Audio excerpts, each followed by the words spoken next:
Friday morning, day after Thanksgiving Day. I hope you're all well fed and well familied, and hope every pet you have is happy and enjoying leftovers today. It's Black Friday, folks, and the deals are happening all over in every department store and every outlet that is online for you to buy today. It's the biggest buying day of the year, they'll tell you. Anyway, it's been a wonderful, wonderful Thanksgiving here in East Tennessee. The weather wasn't very cooperative yesterday, kept us indoors rather than the ability to go out, but we did get out after the rain subsided, and we did take a tour around the property with the grandbabies and got to ride in the gator, and we ate far too much. But it was wonderful. We cooked all morning, and we had a wonderful time. No arguments at the table. No one of differing opinions about what election should have been or was. We were completely unburdened by the things of the past, which is now in the history books. We have a new sheriff in town, and things will start to get better as we ease on into the changeover from one administration to another, and we all were thankful for that yesterday in some areas, and in other areas people were still a little upset and a little bit put back by what is to come. I think what will come is a cessation to some of the strife that's going on around the world today. And that was witnessed by the fact that we now have a ceasefire between Netanyahu and some of the Hezbollah factions, along with some changes about to take place, and people can start to make plans to get back to their homes that have been displaced by this war that took place. And we hope and pray that that will go seamlessly and that people can get back to normal in that region. And hopefully there won't be another incident like October 7th happening in the near future. So there's a lot going on. I'm puzzled, quite frankly, by the showing up of Kamala Harris with this lackluster, almost drunken speech that she gave about not giving up your power and keep fighting and blah, blah, blah. I guess they haven't figured out yet what the American people spoke out and said in this election. It wasn't about personalities. It wasn't about things that are or will or have happened. It is about the sheer negligence in the management of this country that happened under the Biden-Harris administration, and people spoke out against it. And if that hurts your little feelings, well, the population has spoken. The population is sick and fed up with the antics and the open borders and the crime rates that are taking place in these sanctuary cities, and enough is enough. And the population has elected someone they think will straighten it out. Whether or not that takes place remains to be seen, but we'll see how well this new administration does in getting hold of our budgetary problems, and we have a plethora of budgetary problems, and that is well known. And then also the waste and management of monies that are taken in from your tax dollars to pay for buildings that are not being used, jobs that are no-show jobs, where people sit at home and get paid by the government, and civil service jobs that are really redundant. So we have a new sheriff in town with a cabinet of people that have the capabilities and the proven backgrounds to do that job, and we need to give them the chance, or as much as an equal chance as we gave to the people that did not have the experience to do the job and fouled it up. So let's give them at least that equal of a chance to show, were you right, or were we right, or was the government right? We don't know, but we'll find out, and we're going to find out quick. So take a look at this.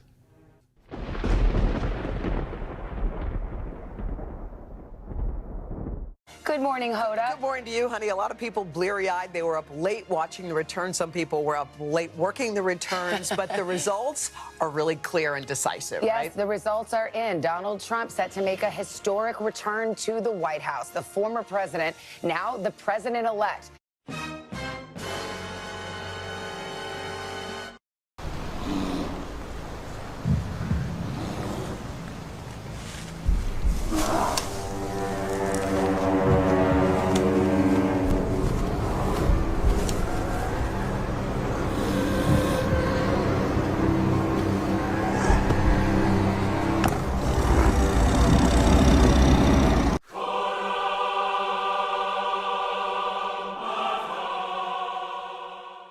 Tonight, Walmart joining a growing list of companies rolling back diversity, equity, and inclusion initiatives. The largest retailer in the world confirming it will curb racial equity training for employees. No longer consider suppliers' race or gender to boost diversity. Stop selling LGBTQ-themed items online that are marketed to children.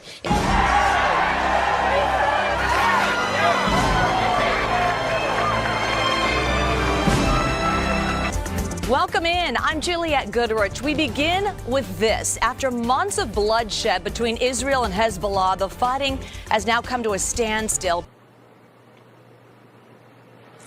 That's it. Israeli Prime Minister Benjamin Netanyahu announced an agreement to a ceasefire deal yesterday. That's sparking tears, hugs, and celebration across Lebanon as displaced families begin their journey back home. President-elect Trump's threat to carry out mass deportations is putting immigrant communities across the nation on edge. Take Springfield, Ohio, where Trump accused Haitian immigrants without any evidence of eating pets. Well, many are now leaving the city fearing deportation.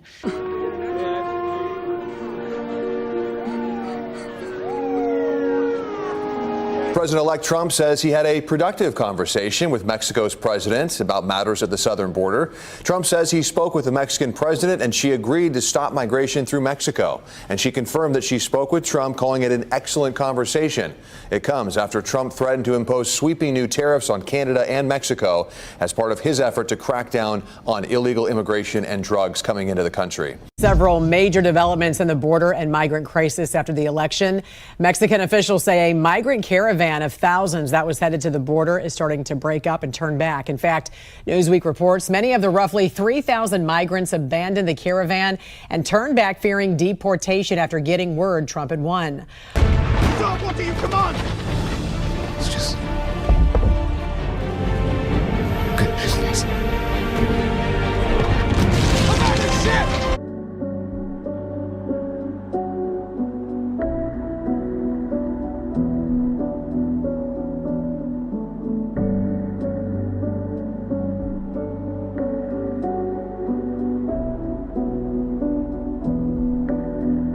You ain't black.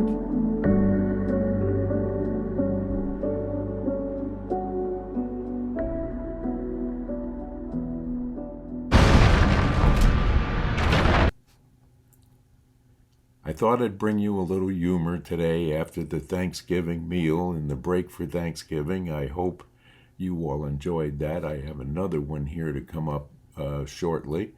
But let's talk about Thanksgiving and how Thanksgiving, we spent the week telling you how Thanksgiving came to be. And we hope that you helped someone in lesser or in more need than you on this holiday, and fed someone that was incapable of having a Thanksgiving meal, or have given to an organization that had helped these people on this day of thanks. And payback is a wonderful thing, and what you do give will come back to you tenfold, and it is happening every time. So don't be shy with these upcoming Christmas holidays about helping out an individual that's a little less fortunate than you are, or keep in mind of all of the angel trees that will be happening at the Salvation Army and various churches and synagogues around the country going into this season of Hanukkah and Christmas. And remember, we are all brothers and sisters in Christ, and we need to act in that fashion in this coming beautiful holiday season. So there's things that can be done. There are children in need. There are families in need. And if you don't know a family that's in need, call up your pastor or your priest and ask, do you have a list of people that may be in need for this holiday season? And they'll tell you who they are and possibly what they need. Are they in need of warm clothing? Are they in need of toys for their children? Are they in need of a meal or a refrigerator full of goods to carry them through the holidays and the basic necessities of life to keep them up and relevant in this time of separation, division, and hate that we've experienced through this entire last 4 years. We're not going to be divided anymore. We're going to get together and be helpful. And if you need an example other than Christ and the apostles, just take a look at the people of Western North Carolina, Eastern Tennessee, Georgia, Florida, all who have been devastated in the last couple of months, but pulled together and helped each other, not only by nailing a couple of boards together to get their home livable again, but digging out, in some cases, bodies of people that have washed into their areas due to these devastating storms that took place. It's no one's fault. It's Mother Nature that has the problem, aided and abetted by mismanagement of certain natural resources that we have. But people pull together and they're helping neighbor. No one asked if your neighbor is black or white or Asian. They just went out and said, what can we do to help? If you have a tractor, can we bring our tractor over to help you? This is what America is built on. And for those of you in the sanctuary cities that are out and out screaming over, we won't let you take these people, because they're the backbone of the United States. And this country was built by immigrants, and the Pilgrims landed without invitation. Well, my answer to this is very simple. Yes, this country was built by immigrants, but these were people who came legally or out of desperation to find a new home where they could live free. And they did. This is not what's happening now. This is other countries emptying out their mental institutions, their jails, and paying people to come along on these caravans so they can mule in illegal drugs and substances to destroy the most wonderful country in the world because of jealousy on some parts, and on other parts, control issues. So the people that have come in illegally have committed a crime, and if they're deported and asked to do this legally, I think that that is a good start if they start with the criminal elements and go so forth and so forth. If you're here because of a true need to be here, you can get in touch with someone at the government and ask them for the proper paperwork and plead your case, but not showing up in court 6 years after you were issued a temporary visa is not legal. And I don't care. It has to be addressed. This population of over 20 million people being injected into the population and living on social programs that were meant to help the citizenry that have paid taxes in all of their lives are deserving people, and people who jumped that ship and jumped the line to get in to get the freebies are not entitled. No one in this country is entitled to a thing. It's a meritorious government and a meritorious population that you achieve by merit what you really do deserve in this country. And by merit, you will do well. Everyone has an opportunity, but government gets in the way sometimes and becomes a stumbling block to certain communities, all for the fact that they think they need that vote. And this is coming to a stop, hopefully, in this next administration. So enough of that, but take a look here.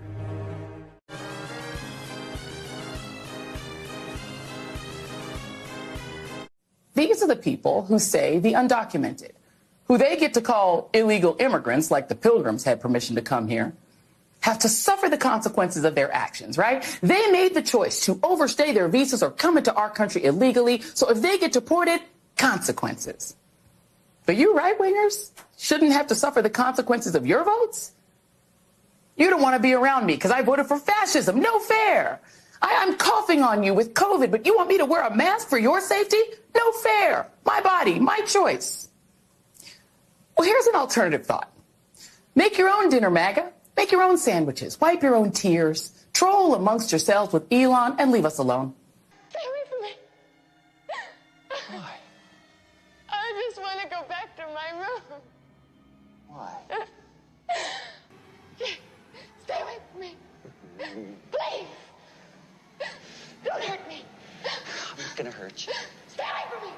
You got your heart's desire, the president you dreamed of and worship instead of Jesus. And this time, you didn't even have to storm the Capitol, smash the windows, or try to kill police officers or issue death threats to poll workers. See? You did it just by voting this time. Congrats. You got your way. And he even got away with breaking the law. Yay.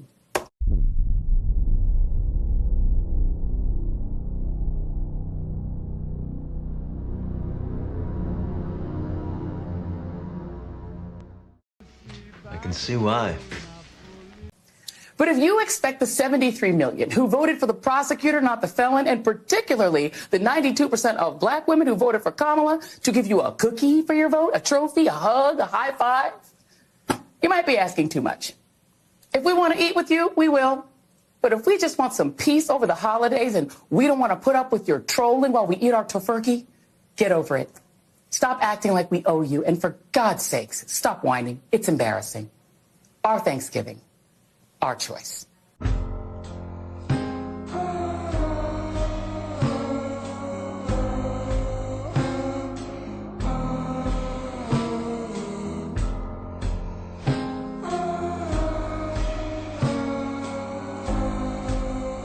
Almost ready now, and then we bring it to the table. Good. All right. Who's ready for a wing? Unbelievable, isn't it? But MSNBC, and the like have received the message, I believe, that they can no longer out and out just lie to the American population and feel vindicated doing so. And I mean you too, Morning Joe. So with that, it's the weekend. We're facing the weekend now, and I wish you all a very, very happy Saturday, Sunday. We'll be back here with you on Monday morning with more of the Kaiser Report, more information, and we'll start looking forward to a beautiful time of year called the Christmas season, and go forth with joy in our hearts, help in our hands, and a prayer for it all to work in unison. God bless you all. Remember, stay safe, stay strong, and stay tuned to the Kaiser Report for bits of news and commentary where it's needed. Bye-bye now.